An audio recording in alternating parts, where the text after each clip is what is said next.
My brother dumped their kids on me for 18 years. Payback time. The phone rang at 6:47 a.m. on a Tuesday, and I knew before answering that it would ruin my day. After 18 years of silence, my brother Marcus was calling. Jenny? Hey, it's Marcus. I sat up in bed, my heart hammering against my ribs. The voice was older, raspier, but unmistakably his. The same voice that had said I just can't do this before disappearing 3 states away, leaving me with his 3 grieving children and a mortgage I couldn't afford. I know who you are. My voice came out flat, emotionless. Good. Look, I know it's been a while. 18 years, 4 months, and 16 days. I'd stopped counting at some point, but the number lived in my bones. A pause. Then that nervous laugh I remembered from our childhood. You always were good with details. Listen, I'm actually going to be in town next week for a conference, and I was thinking maybe we could grab coffee? I'd really love to see Emma, Dylan, and Sophie. They must be so grown up now. I walked to my kitchen window and stared out at the garden Sophie had helped me plant last spring before leaving for college. Emma was 25 now, working as a nurse in Portland. Dylan had just gotten engaged to his longtime girlfriend. They were good kids, no, good adults, despite everything. They don't want to see you, Marcus. Did you ask them? The audacity made my jaw clench. I didn't need to. You know what Emma's middle name is? Do you remember Dylan's birthday? Can you tell me what Sophie's major is in college? Silence.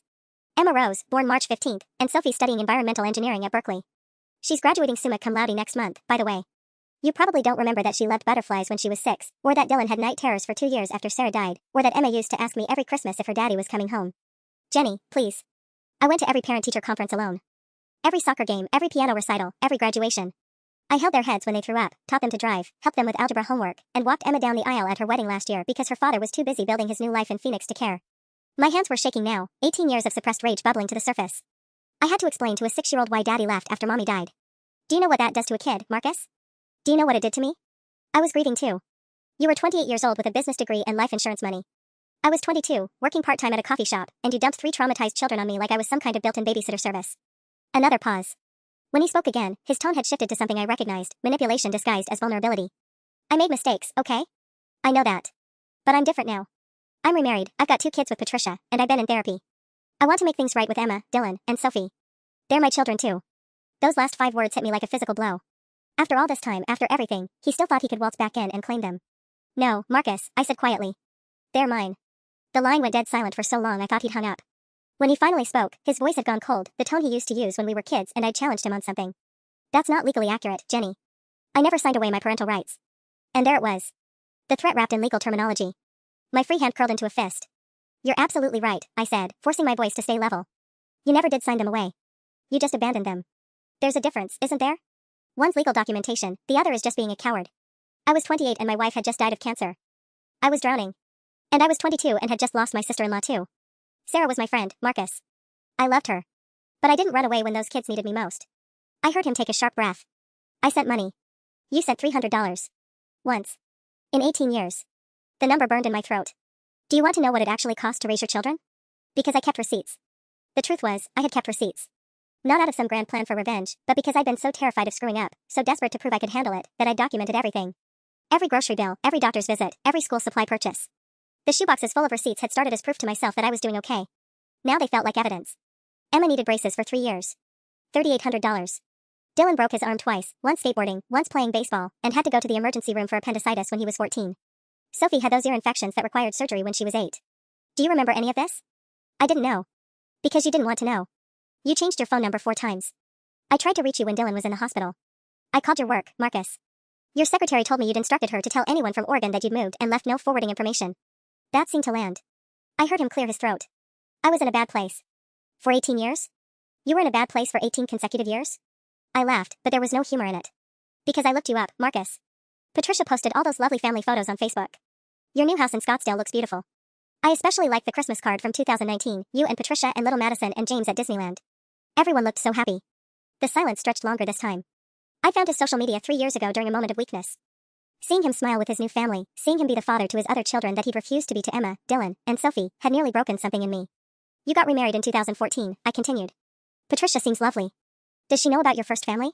Does she know you have 3 other children you walked away from? That's complicated. I'll bet it is.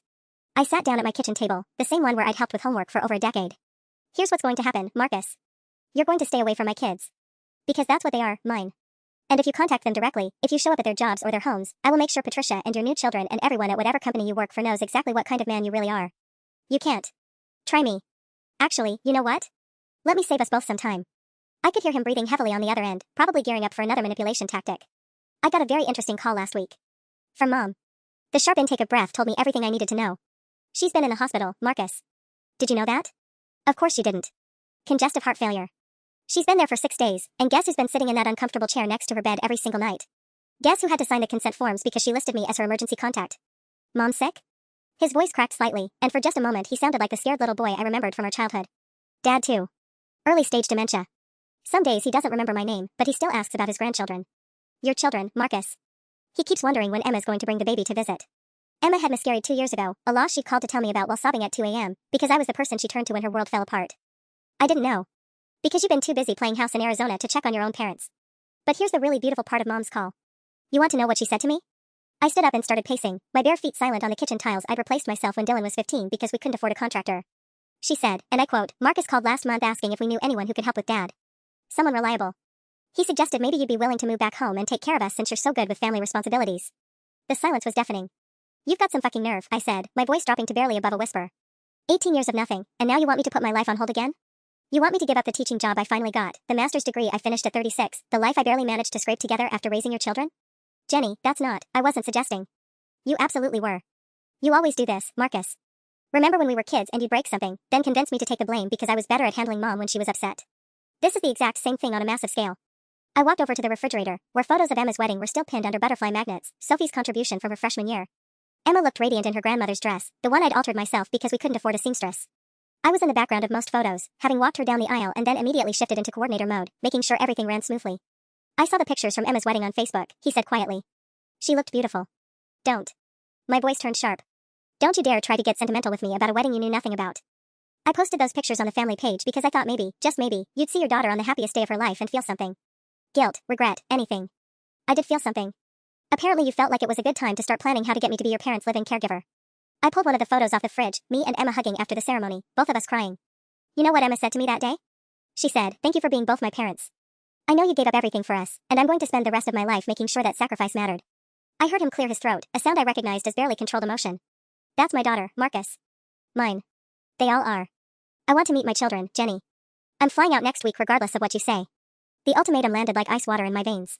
There it was, the Marcus I remembered. When manipulation failed, he resorted to force. You'll traumatize them, I said, gripping the phone tighter. Dylan's wedding is in 3 months. Emma just got promoted to head nurse. Sophie's defending her thesis next week. You want to blow up their lives right now? I want to be part of their lives.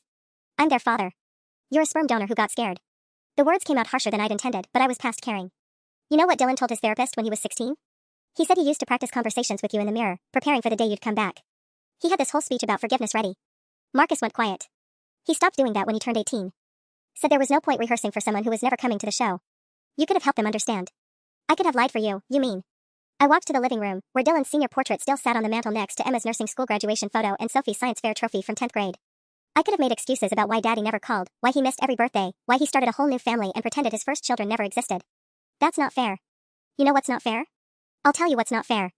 I sat down on the couch where I'd spent countless nights helping with homework, waiting up for teenagers to come home, holding them when they cried about everything from failed tests to broken hearts. Emma was valedictorian of her high school class. Her speech was about resilience. She never mentioned you once, but she thanked me for showing her that families aren't just biology, they're the people who stay when everything falls apart. I heard him take a shaky breath. 2 weeks after that graduation, I found her college acceptance letters in the trash. Full ride to Stanford, Marcus. Your daughter, the one you abandoned, got a full scholarship to Stanford, and she was going to turn it down. Why would she? Because I'd been working double shifts at the diner and taking night classes, barely holding it together financially, and she didn't want to leave me alone with Dylan and Sophie. She was 18 years old and felt responsible for keeping our family afloat. The memory still made my chest tight. Finding those crumpled letters, realizing Emma was prepared to sacrifice her future the same way I had sacrificed mine. I made her go, I continued. Drove her to the bank, helped her accept the student loans, packed her up myself. You know what she said when I dropped her off freshman year? I'm going to become someone who makes you proud. Someone who proves your sacrifice was worth it. Jenny. She became a nurse because of all those nights I sat in emergency rooms with your kids. Dylan's studying engineering because I bought him Legos with tip money and sat with him for hours building those ridiculous spaceships. Sophie's going to say the fucking environment because I taught her that when people destroy things, someone else has to clean up the mess. My voice was rising now, 18 years of exhaustion and pride and rage mixing together. They are who they are in spite of you, not because of you. And you want to waltz back in and take credit? I just want a chance. You had a chance. You had 1,000 chances. Every Christmas card I sent with their pictures. Every update I left on voicemails you never returned. Every time I called your mother hoping she'd guilt you into at least sending a birthday card. I'm coming to Portland next Tuesday, he said quietly. I've already bought the plane ticket. The finality in his voice sent a chill down my spine, but it also crystallized something that had been building for the past 20 minutes. If Marcus thought he could bulldoze his way back into our lives, he was about to learn exactly how much I'd changed from that terrified 22-year-old he'd left behind. That's perfect timing, actually, I said, my voice suddenly calm. Patricia's birthday is next Wednesday, isn't it? March 23rd? I saw the Facebook event she created, fabulous at 40, with that beautiful photo of you two in Cabo last year. The silence on his end was so complete I could practically hear him panicking. How do you know about your wife's birthday party?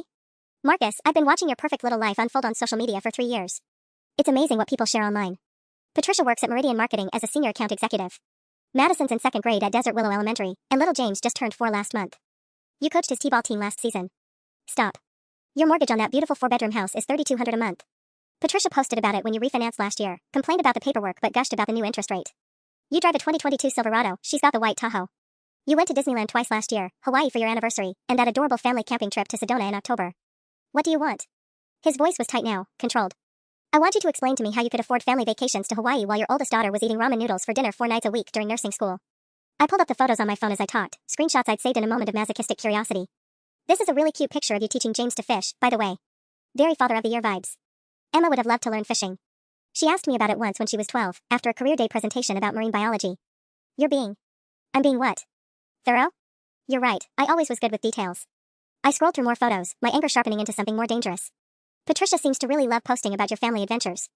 The captions are so sweet, my amazing husband making memories with our babies. That one's from Christmas morning 2021. Very heartwarming. Jenny, please. Does Patricia know that while you were playing Santa with Madison and James, Sophie was working at Target during winter break to help pay for textbooks? Does she know that Emma worked 3 jobs through nursing school because her father couldn't be bothered to help with education costs? That's enough. Oh, I'm just getting started. I walked back to my kitchen junk drawer and pulled out the small notebook where I'd been jotting down numbers earlier. See, I did some math after Mom's call last week. Emma's student loans, $63,000. Dylan's, $41,000. Sophie's got a partial scholarship, but she'll still graduate owing about $30,000. That's $134,000 in student debt, Marcus. For 3 kids whose father owns a house worth $450,000. I didn't know they needed. You didn't want to know. There's a difference. I flipped through my notes. Emma's wedding cost me $12,000. I've been saving for 3 years, putting away $50 a month from my teaching salary. You know what I did the week after the wedding? He didn't answer. I ate peanut butter sandwiches for lunch every day because I'd spent my grocery budget on her dress alterations. But seeing her face when she realized she could have the wedding she dreamed of? Worth every penny. I would have helped if I'd known. Bullshit. You knew exactly when all the important milestones were happening. Your mother told you.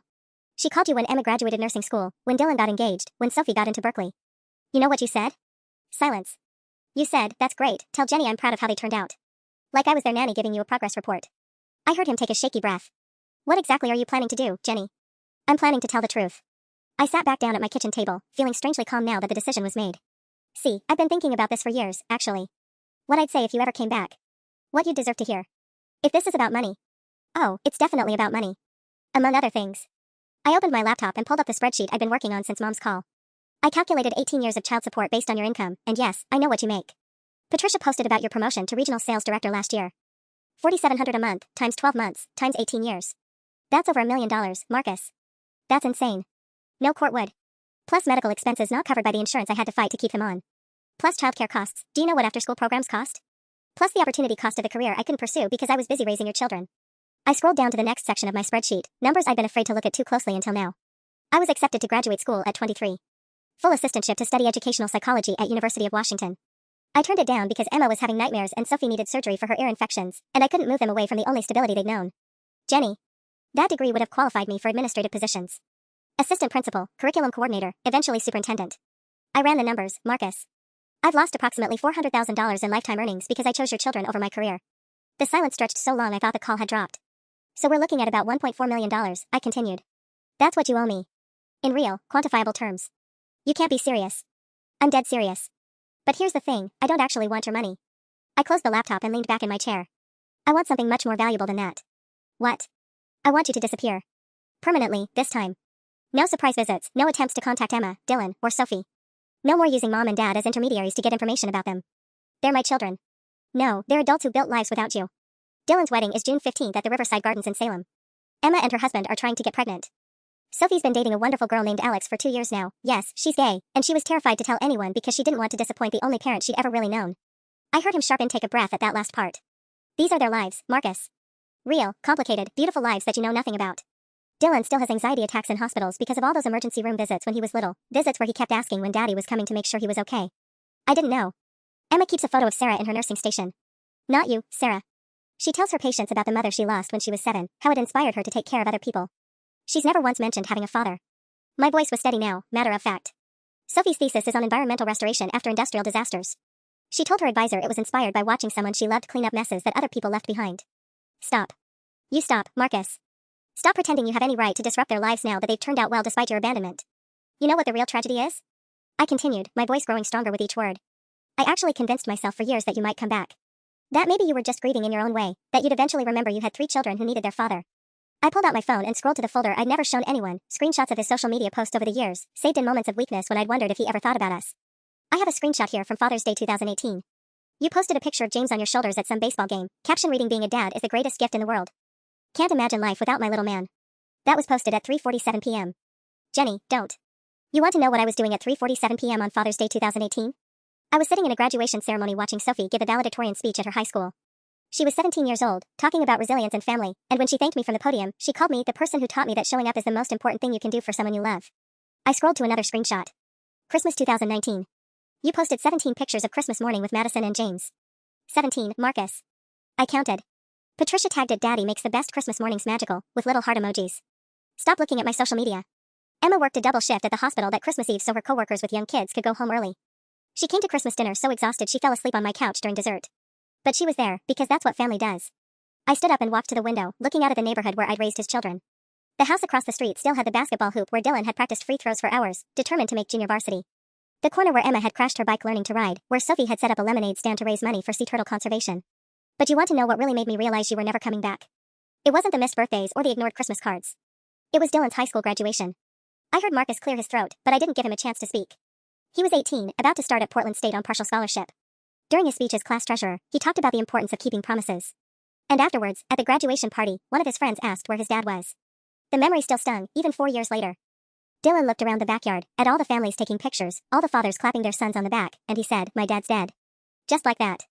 Matter of fact. He told people I was dead? You are dead, Marcus. To them, to me, to anyone who matters. You died the day you decided your grief was more important than 3 children who had lost their mother. That's not fair. His friend looked confused and asked when you died. And Dylan, without missing a beat, said when I was 8. Car accident. Then he walked away. I heard Marcus make a sound like he'd been punched. I followed him inside and found him in the kitchen, just standing there staring at the congratulations cake I'd ordered. When he saw me, he said, "It's easier than explaining that my father is alive somewhere in Arizona playing house with kids he actually wanted." Dylan said that? He's not wrong, is he? You have been playing house.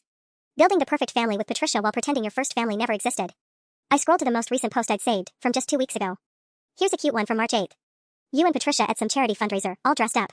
She wrote, "So proud of my husband for volunteering to help organize the father-daughter dance at Madison School. He's going to make some lucky little girl feel like a princess." The silence was deafening. Emma never got a father-daughter dance, Marcus. But you know what she did get? She got me, teaching her to waltz in our living room when she was 16 because she was too embarrassed to go to prom without knowing how to slow dance. I taught Dylan to tie a tie for his first job interview. I taught Sophie to drive stick shift in the Walmart parking lot because she wanted to buy a used Honda Civic and it was all we could afford. I did all the things fathers are supposed to do, Marcus. Every single one. I heard him breathing heavily on the other end, and for a moment I almost felt sorry for him. Almost. You know what's funny? I used to practice this conversation too. Just like Dylan practiced his conversations with you. I'd imagine you calling, imagine you begging forgiveness, imagine myself being the bigger person and welcoming you back into our lives. I walked to my bedroom and pulled out the shoebox from under my bed. The one I'd kept meaning to throw away but never could. Inside were 18 years of Father's Day cards the kids had made in elementary school, cards addressed to me. Sophie made you a Father's Day card when she was 9. Construction paper with glitter glue, the works. It said "Happy Father's Day to the best dad ever," and inside she'd drawn a picture of us at her school science fair. She gave it to me because, and I quote, "You're the one who comes to my stuff. Jenny, please." I kept it, Marcus. I kept all of them. Emma's, Dylan's, Sophie's. 18 years of Father's Day cards, Christmas drawings, world's best dad mugs made in art class pottery wheels. All addressed to me, because I was the only parent who stayed. I heard what sounded like a sob, but I was past caring about his feelings. But here's what's really going to happen next week when you fly to Portland. You're going to call Emma first, because she's the oldest, and you're going to use that manipulative voice you just tried on me. You're going to tell her you've changed, that you want to make amends, that family is everything to you now. How do you? Because I know you, Marcus. You're predictable. You'll probably bring gifts, something expensive to try to buy your way into their good graces. What's the plan? iPad for Emma, maybe something for Dylan's new apartment, definitely something college-related for Sophie? The silence told me I'd hit the mark. And when Emma tells you she's not interested, you'll play the dying grandparents card. You'll tell her that mom and dad are getting older, that we need to come together as a family, that you're worried about me handling everything alone. Our parents are sick. Our parents have been asking about you for 18 years, and I've been making excuses for why their son never visits, never calls, never acknowledges their existence unless he needs something. You think I'm going to let you use their illness as emotional blackmail? I opened my laptop again and pulled up a new browser tab. You know what I did after Mom called last week? I hired a private investigator, Marcus. $300, and I know everything about your perfect little life in Scottsdale. You what? Patricia Ann Caldwell, maiden name Rodriguez. Married you in August 2014 at the Desert Botanical Garden. Small ceremony, 53 guests according to the photographer's website. Madison Rose was born 6 months later. Congratulations on that timeline, by the way. You have no right. I have every right. You want to come after my family? I'm going to make sure your family knows exactly who they married into. I clicked through the tabs I'd had open for days. Patricia's LinkedIn profile lists her as devoted wife and mother. Her Instagram bio says, blessed beyond measure. Wonder how blessed she'll feel when she learns about Emma, Dylan, and Sophie. If you contact my wife, I won't have to. See, here's the beautiful thing about social media, Marcus. Patricia posts constantly. She's got 1,200 Facebook friends, 800 Instagram followers, and she shares everything. Your anniversary dinners, family game nights, James's preschool artwork. I scrolled through her most recent posts, my anger crystallizing into cold calculation. She posted about the conference you're attending, actually. So proud of my hubby heading to Portland for the regional sales summit. Going to miss him, but he promised to bring back something special for the kids. Posted yesterday at 4:23 p.m. with a kissing emoji. Jenny, don't do this. She also posted about planning her birthday party. 43 people have RSVP'd yes so far. Including your coworkers, her book club, both sets of parents, and what looks like half of Madison's second-grade class families. The implications were sinking in, and I could practically hear him panicking. That's a lot of people to explain 18 years of child abandonment to, don't you think? You know what's really going to hurt, Marcus? It's not just that you abandoned 3 kids. It's that you lied to Patricia about it. I pulled up another screenshot I'd saved weeks ago. Remember her Facebook post from last Valentine's Day? 15 years with my soulmate who tells me everything and never keeps secrets. So grateful for a man who wears his heart on his sleeve. Stop. Does she know you legally have 3 other children? Because I'm pretty sure that's the kind of thing that comes up during marriage counseling, doesn't it? You mentioned therapy earlier. The silence stretched long enough that I thought he might have hung up, but I could hear him breathing, sharp, panicked breaths. Here's what I think happened, I continued, settling back into my chair. You met Patricia, and she was everything you thought you deserved after Sarah died. Young, pretty, uncomplicated. No tragic backstory, no grief, no messy responsibilities. Just a fresh start. It wasn't like that. And when things got serious between you two, maybe the subject of kids came up. Maybe she asked about your past, about whether you'd ever been married before. What did you tell her, Marcus? I heard him swallow hard. Did you tell her Sarah died and it was too painful to talk about? That you'd never had children because you were waiting for the right person? Or did you go bigger, tell her you'd always dreamed of being a father but never found someone worthy of building a family with until you met her? Jenny, please don't contact Patricia. This has nothing to do with her. Everything has to do with her now. She's been married to you for 9 years. She's had 2 children with you. Don't you think she deserves to know that her husband has 3 other kids he threw away like garbage? I clicked over to Patricia's work website, where her bio included a photo of her and Marcus at some company Christmas party. They looked happy, uncomplicated. She had no idea she was married to a man who could abandon his own children. I found your marriage license online, by the way. Public records are amazing. Under previous marriages you listed Sarah, but under children from previous relationships you wrote none. The sharp intake of breath told me everything. That's perjury, isn't it? Lying on a legal document? I mean, I'm not a lawyer, but I'm pretty sure courts frown on that kind of thing. I was protecting them. You were protecting yourself. There's a difference. I scrolled down to another section of my research. Madison's birth certificate lists you as the father, obviously. But here's what's interesting. Patricia posted about applying for life insurance 2 years ago, complained about all the paperwork. Did you list Emma, Dylan, and Sophie as your children on those forms? Because insurance fraud is a felony, Marcus. You're threatening me. I'm educating you about the consequences of 18 years of lies. There's a difference. I stood up and walked to the kitchen, where I'd taped a calendar to the refrigerator. So here's how this is going to work. You have exactly 24 hours to cancel your trip to Portland. I'm not canceling. 24 hours, Marcus. If you get on that plane, if you set foot in Oregon, if you contact Emma, Dylan, or Sophie in any way, I'm going to systematically destroy the life you built on the graves of their childhood. I traced the calendar with my finger, counting days. Patricia's birthday party is Wednesday night. 43 people, including her parents, your coworkers, and half your social circle. I've already written the Facebook post, actually. Want to hear it? No. Hi everyone. I'm Patricia's husband's sister-in-law. Well, technically his first sister-in-law, from before he met Patricia. I thought you might like to see some photos of Marcus's 3 other children, Emma, Dylan, and Sophie, who he abandoned when they were 7, 9, and 6 years old after their mother died of cancer. Emma's a nurse now, Dylan's getting married, and Sophie's graduating from Berkeley. They turned out amazing despite never receiving a penny of child support or a single phone call from their father in 18 years. Anyway, hope Patricia has a wonderful birthday. You wouldn't. I've already drafted the post, Marcus. It's sitting in my Facebook drafts folder with 18 years of photos attached. Emma's first day of school, Dylan's baseball games, Sophie's science fair projects. All the moments you missed because you were too busy playing pretend family with your do-over kids. I heard what sounded like him sinking into a chair. But wait, there's more. I've also prepared a nice email for your HR department. I'm sure they'd love to know that their regional sales director has been dodging child support obligations for almost 2 decades. Companies are so image-conscious these days. This is blackmail. This is consequences, Marcus. Something you've managed to avoid for 18 years, but that ends now.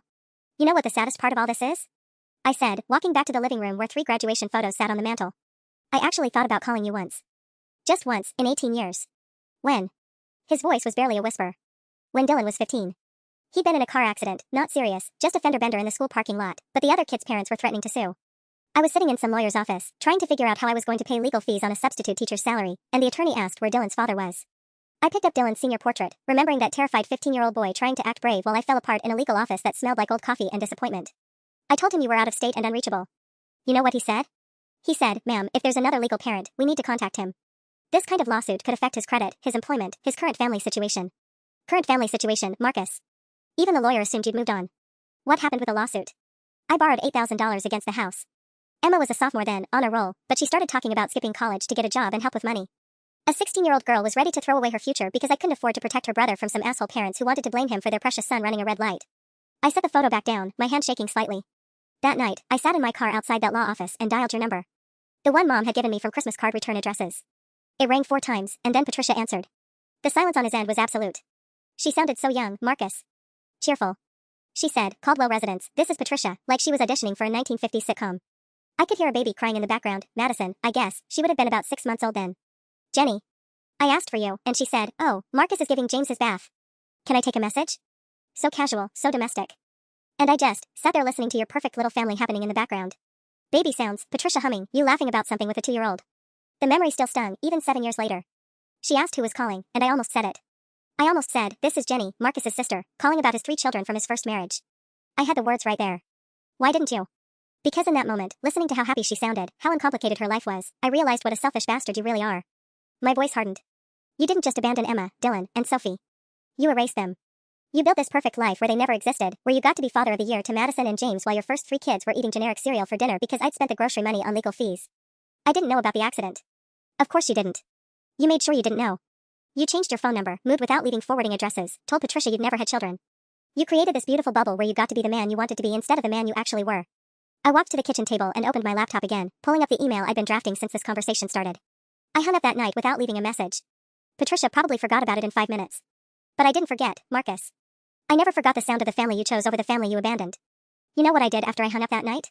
I continued, my fingers hovering over the keyboard. I drove to Emma's job at the diner where she was working weekends to save for college. Found her in the back washing dishes at 11 p.m. on a school night because her manager was short-staffed. I pulled up another photo on my phone, Emma at 17, exhausted but smiling in her polyester uniform. She took one look at my face and knew something was wrong. Didn't even ask her manager, just untied her apron and walked out with me. We sat in my car in that parking lot for 2 hours while I cried about legal bills and insurance premiums and how I was failing all of you. Jenny. And you know what that 17-year-old girl said to me? She said, we don't need him. We never needed him. We have you, and you're worth 10 of him. My voice cracked slightly. Then she handed me her paycheck from that week. 3 days of washing dishes and waiting tables, $147 after taxes, and she gave it all to me for Dylan's legal fees. I heard Marcus make a sound like he was choking. That's your daughter, Marcus. The one you don't deserve to meet. She was 17 years old, working herself to exhaustion to keep our family afloat, while you were home playing peekaboo with Madison and posting about how blessed you were on Facebook. I would have helped if I'd known. Stop lying. The words came out sharper than I intended. You want to know how I know you're lying? Because I found something interesting when I was researching your perfect life. I clicked over to a browser tab I'd been saving for this moment. Your neighbor in Scottsdale, Janet Morrison, lives at 847 Desert Vista Drive. She's Facebook friends with Mom. The silence was so complete I could hear my own heartbeat. Small world, isn't it? Turns out Janet's daughter went to nursing school with Mom's friend Helen's granddaughter. 6 degrees of separation and all that. I scrolled through Janet's old posts, screenshots I'd saved weeks ago. Janet posted about your family quite a bit over the years. Those neighborhood barbecues, block parties, Christmas decorating contests. Where are you going with this? December 2018, Janet posted photos from your annual Christmas party. Lovely shots of your house all decorated, Patricia looking gorgeous in that red dress, the kids opening presents. But here's the interesting part, she tagged you in a comment. I found the screenshot and read it aloud. Marcus was telling us about his sister who teaches elementary school in Oregon. Says she's basically raised his 3 kids single-handedly since their mother passed. Such a saint. He's so proud of how they've turned out. The silence stretched so long I thought the call had dropped. You told your neighbors about us, Marcus. At a Christmas party in 2018, 3 months after Dylan's accident, you stood in your living room with a glass of wine and bragged to Janet Morrison about your sister who was raising your children. I was drinking, I didn't mean. You didn't mean to tell the truth? You didn't mean to acknowledge that Emma, Dylan, and Sophie existed? My anger was crystallizing into something cold and precise. Janet commented back asking why you didn't have the kids visit for holidays. Want to know what you said? I scrolled down to the next screenshot. It's complicated. Jenny's very protective of him, and the distance makes it hard. But I send money when I can. That, I said, my voice deadly quiet, is when I knew you were irredeemable. Jenny. You told your neighbor you send money. You told her I was keeping your children from you. You made yourself the victim of circumstances instead of the architect of abandonment. I stood up and started pacing again, my bare feet silent on the kitchen tiles. 3 months, Marcus. 3 months after I'd borrowed against my house to pay for Dylan's legal fees, you were telling party guests that you send money when you can. I heard him clear his throat. I meant to send more. You sent $300. Once. In 18 years. That averages out to $16.67 per year, Marcus. Patricia spent more than that on Madison's last birthday party decorations. I heard him take a shaky breath, and when he spoke again, his voice had changed, gotten smaller, more defensive. Look, I know I made mistakes. But I'm trying to make it right now. That's why I'm coming to Portland. No, Marcus. You're coming to Portland because you need something. You've never done anything in your life that wasn't ultimately about serving yourself. I pulled up another browser tab I'd been saving. Want to know how I know that? I don't. I called Meridian Marketing yesterday. Asked to speak with Patricia about planning a surprise for her husband's birthday. Lovely receptionist, very chatty. I clicked through my notes from that conversation. Turns out Patricia's been worried about you lately. Says you've been having nightmares, getting drunk and crying about mistakes from your past that you can't fix. The silence was deafening. She's been encouraging you to go to therapy, hasn't she? Probably suggested you reach out to family members you've been estranged from. I bet she even offered to pay for the plane ticket to Portland. I found the note I'd scribbled during that phone call. Patricia's such a caring wife. She told the receptionist she's been researching grief counselors because her husband lost his first wife and never properly processed the trauma. You had no right to call my wife's work. Your wife thinks you're having a midlife crisis about losing Sarah. She has no idea you're having a midlife crisis about abandoning Sarah's children. I laughed, but there was no humor in it. She's probably at home right now planning some beautiful welcome home celebration for when you get back from your healing journey to reconnect with family. Jenny, please. Does she know that the family you're reconnecting with includes 3 adults who hate you? Does she know that your idea of processing grief was to start a new family and pretend the old one never existed? I heard what sounded like a glass being set down hard on a surface, liquid sloshing. Are you drinking, Marcus? It's not even noon in Arizona. The pieces clicked together in my mind. Oh God, you're drunk right now. You're drunk dialing me because you finally worked up the courage to face what you did 18 years ago. I'm not drunk. You absolutely are. I can hear it in your voice, that slurred edge you get when you're scared and trying to hide it with liquid courage. Just like when we were kids and you'd steal Dad's beer before telling Mom you'd broken something.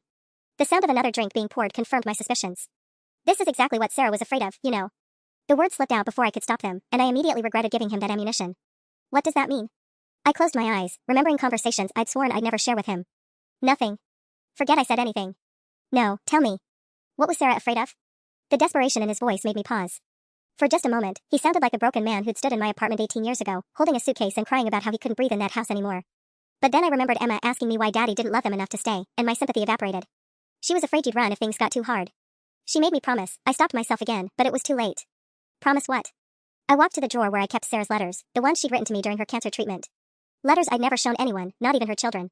She made me promise I'd take care of her babies if something happened to her. But she also made me promise I wouldn't let you disappear into a bottle like your father did when your mom got sick. The silence stretched so long I could hear him breathing heavily into the phone. Sarah knew you'd run, Marcus. She knew you better than you knew yourself. I heard the sound of glass breaking on his end of the line, followed by muffled cursing. She never said that, Marcus said, his voice thick and slurred. Sarah never, she wouldn't have. She wrote me 17 letters during chemo, Marcus. 1 for each week of treatment. You want to know what she said in letter number 12? I pulled out the worn envelope, postmarked 3 months before she died. She said, I'm scared Marcus will disappear when I'm gone. He's been pulling away already, spending more time at work, drinking more. He can't even look at the kids without seeing his failure to save me. That's not, I was trying to provide for them. She said you came home drunk the night after her second surgery and told her you didn't know how to be a single father. That you weren't strong like me, weren't built for sacrifice. The words Sarah had written in her careful handwriting were burned into my memory. She cried when she wrote that letter. I know because the ink is smudged. Stop reading those. Letter 15 is my favorite, I continued, flipping through the stack. Written 2 weeks before she died. Jenny, I need you to know that if Marcus runs, and I think he will, it's not because he doesn't love the children. It's because he loves himself more. He always has. Even when we were dating, if something required real sacrifice, real discomfort, he'd find a way to make it someone else's responsibility. I heard him make a choking sound. She knew you, Marcus. She knew exactly what kind of man she'd married, and she knew exactly what you'd do when being a father got too hard. I found the passage I was looking for. Marcus needs to be the hero of his own story. He can't be the hero if he's a widowed single father struggling to raise 3 grieving children. But he could be the hero who escaped tragedy and built something beautiful from the ashes. Sarah didn't think that. Sarah was dying, and she spent her last weeks writing contingency plans because she knew her husband would abandon their children. My voice was getting louder now, 18 years of protecting his memory for the sake of the kids finally boiling over. Do you know what she wrote in the last letter? The one dated 5 days before she died? I don't want to hear this. She wrote, I'm not angry at Marcus for what he's going to do. I'm angry that he's going to make Jenny pay the price for his cowardice. She's 22 years old, Marcus. She should be falling in love and making mistakes and figuring out who she wants to be. Instead, she's going to spend the best years of her life cleaning up your mess because she's the only one who will. The sound of another glass breaking came through the phone, followed by Patricia's voice in the background. Marcus? Honey, what's wrong? Who are you talking to? My blood ran cold. Is Patricia there? Have you been having this entire conversation with your wife in the house? Patricia, not now. His voice was muffled, like he'd covered the phone. Marcus, who is that? You're scaring me. Patricia's voice was clearer now, closer to the phone. Is that about your family in Oregon? About your parents being sick? I made a split-second decision that would change everything. Hello, Patricia, I said loudly enough for her to hear. This is Jenny, Marcus's sister. The one who's been raising his 3 children for the past 18 years while he's been playing house with you. The silence that followed was so complete I could have heard a pin drop in Arizona. Marcus? Patricia's voice was barely a whisper. What is she talking about? And that's when I heard Marcus Caldwell's perfect life start to crumble in real time. Patricia, I can explain. 3 children? Her voice was rising, panic setting in. Marcus, what 3 children? I smiled grimly and settled back in my chair. The reckoning had finally begun. Patricia, honey, let me call you back. Marcus's voice was panicked, desperate. No. Patricia's voice was getting stronger, more demanding. Who is this woman, Marcus? What children is she talking about? I could hear her moving closer to the phone, could picture her standing in whatever perfect kitchen they'd built together, her world starting to tilt sideways. Hi Patricia, I said, my voice calm and clear. My name is Jenny Morrison. I'm Marcus's sister, and I've been the sole guardian of his 3 children, Emma, Dylan, and Sophie, since their mother died in 2005. Emma is 25 now, Dylan is 23, and Sophie just turned 20. Marcus, is this true? Patricia's voice cracked. You have 3 other children? Patricia, please, let me explain. Emma is a registered nurse at Portland General Hospital, I continued, relentless now. Dylan is getting married in 3 months to a wonderful girl named Ashley. Sophie is graduating summa cum laude from UC Berkeley with a degree in environmental engineering. They're incredible young adults who turned out beautifully despite never receiving a phone call, birthday card, or penny of support from their biological father. Stop, Marcus pleaded. Jenny, please stop. Mommy? A small voice piped up in the background, Madison, probably wondering why the adults were yelling. Why is Daddy crying? The sound of that little girl's confusion nearly broke my resolve. She was innocent in all this, just like Emma, Dylan, and Sophie had been innocent 18 years ago. Take Madison upstairs, Patricia said firmly. Marcus, take her upstairs right now. Patricia. Now. Her voice had transformed from confused to commanding. I heard footsteps, a door closing, then Patricia's voice again, clearer now. You have exactly 30 seconds to tell me what the hell is going on. I heard Marcus take a shuddering breath. Sarah, my first wife, died of cancer when the kids were small. I was in a bad place, and Jenny stepped in to help. Help? I interrupted. Marcus, tell her the truth. The truth about what? Patricia demanded. Tell her how you packed a suitcase and moved to Phoenix without leaving a forwarding address. Tell her how you changed your phone number 4 times to avoid calls from your children. Tell her about the life insurance money you took with you while I was left with 3 grieving kids and a mortgage I couldn't afford. Life insurance money? Patricia's voice was deadly quiet now. Marcus, you told me you had no assets when we met. You said Sarah's illness had wiped out all your savings. Patricia, I can explain. $67,000, I said.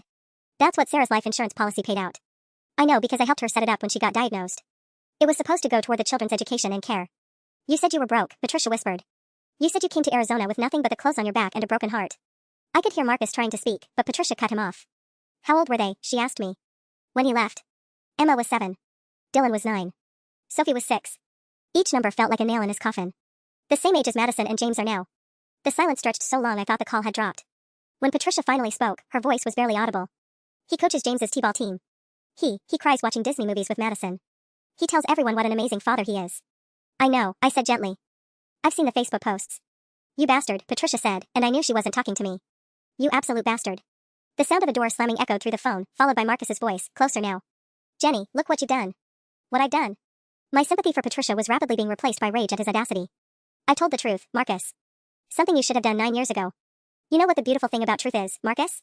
I said, settling deeper into my chair as I listened to him hyperventilating on the other end. It doesn't go away just because you ignore it for 18 years. I could hear Patricia in the background, her voice muffled but clearly upset, talking rapidly to someone, probably her mother, based on the tone. Jenny, please, Marcus whispered. Patricia's calling her divorce attorney. She's talking about taking Madison and James to her parents' house. Consequences, Marcus. Remember those? I pulled up my laptop and opened the Facebook post I'd been drafting. But we're just getting started. Patricia was the easy part. What do you mean? Well, your regional sales summit starts tomorrow morning at 9 a.m. at the Portland Hilton, right? According to the company website, you're giving the opening keynote on building trust with long-term client relationships. I couldn't keep the satisfaction out of my voice. I wonder how that's going to go when I email your presentation to every attendee with some additional context about your long-term relationship management skills. You can't. I already did. Sent it 20 minutes ago to the entire attendee list. Funny how companies make their conference contact information so publicly available. I scrolled through my send emails folder. I particularly enjoyed writing the subject line, additional background on keynote speaker Marcus Caldwell's family values. The sound that came through the phone was somewhere between a sob and a scream. But here's my favorite part, I continued, clicking over to another tab. I called Mom this morning and told her everything. About your plan to dump caregiving duties on me, about Patricia not knowing we existed, about the life insurance money. Jenny, no. She's already called Aunt Ruth, Uncle Jim, and Cousin Michael. You remember Cousin Michael, right? The one who works at Arizona Republic? He's very interested in doing a human interest story about family abandonment and corporate responsibility. Stop, please stop. Oh, and Emma, Dylan, and Sophie? I conference called them an hour ago and played them your voicemail from last week. You know, the one where you told Mom you were excited to reconnect with the kids and hoping I'd be reasonable about sharing custody. I heard him make a choking sound. Dylan's exact words were, "Tell our sperm donor that he can take his reconnection and shove it up his ass." Emma was more diplomatic. She just said to give you her lawyer's contact information if you ever try to approach her again. And Sophie? Sweet Sophie said, and I quote, "Good. Now he gets to know what abandonment feels like." They hate me. They don't hate you, Marcus. Hate requires caring about someone enough to have strong feelings. They nothing you. You're a stranger who happens to share their DNA. I heard Patricia's voice getting louder in the background, something about 18 years of lies and those poor babies. Sounds like Patricia's processing this well, I observed. You know what's funny? She's more upset about what you did to your first family than you ever were. My life is over. No, Marcus. Your life of consequence-free abandonment is over. Your real life, the one where you have to face what you've done, that's just beginning. I closed my laptop and walked to the kitchen window, looking out at the garden Sophie had planted, the basketball hoop Dylan had used, the tree swing I'd hung for Emma when she was 8. You want to know what real payback looks like? It's not your perfect marriage falling apart or your job being in jeopardy. Real payback is knowing that despite your abandonment, despite your selfishness, despite 18 years of your cowardice, Emma, Dylan, and Sophie turned out to be extraordinary human beings. And you'll never know them. You'll never earn their love, their respect, or their forgiveness. Jenny. They're mine, Marcus. They'll always be mine. I walked Emma down the aisle, I'll walk Dylan down his. I'll be there when Sophie gets her PhD, when Emma has her first baby, when Dylan buys his first house. I'll be the one they call when they're scared, excited, heartbroken, or proud. My voice grew stronger with each word. I got 18 years of bedtime stories, homework help, driving lessons, and goodnight hugs. 18 years of being the most important person in their world. You got 9 years of pretending they didn't exist, and now you get to live with that forever. I heard the sound of a car starting in his driveway, Patricia leaving, probably with Madison and James. Congratulations, Marcus. You finally got what you wanted 18 years ago, no responsibility for children you couldn't handle. The only difference is now everyone knows what kind of man you really are. I'm sorry, he whispered, finally. I'm so fucking sorry. I know you are. You're sorry you got caught. I smiled, feeling lighter than I had in years. Don't ever contact us again, Marcus. Any of us. You made your choice in 2005. Live with it. I hung up the phone and immediately called Emma. Hey Mom, she answered on the first ring. How'd it go? It went exactly like your Aunt Sarah knew it would, I said, using the title she'd called me since Dylan's high school graduation. Justice served, with a side of karma. Emma laughed, the same laugh that had gotten me through 18 years of being an accidental parent. Good. Dylan's bringing dinner tonight to celebrate. Sophie's driving down from Berkeley. Perfect, I said, looking around the kitchen that had seen 18 years of family dinners, homework sessions, and late-night heart-to-hearts. We'll need to toast properly. To what? To the family we chose to be.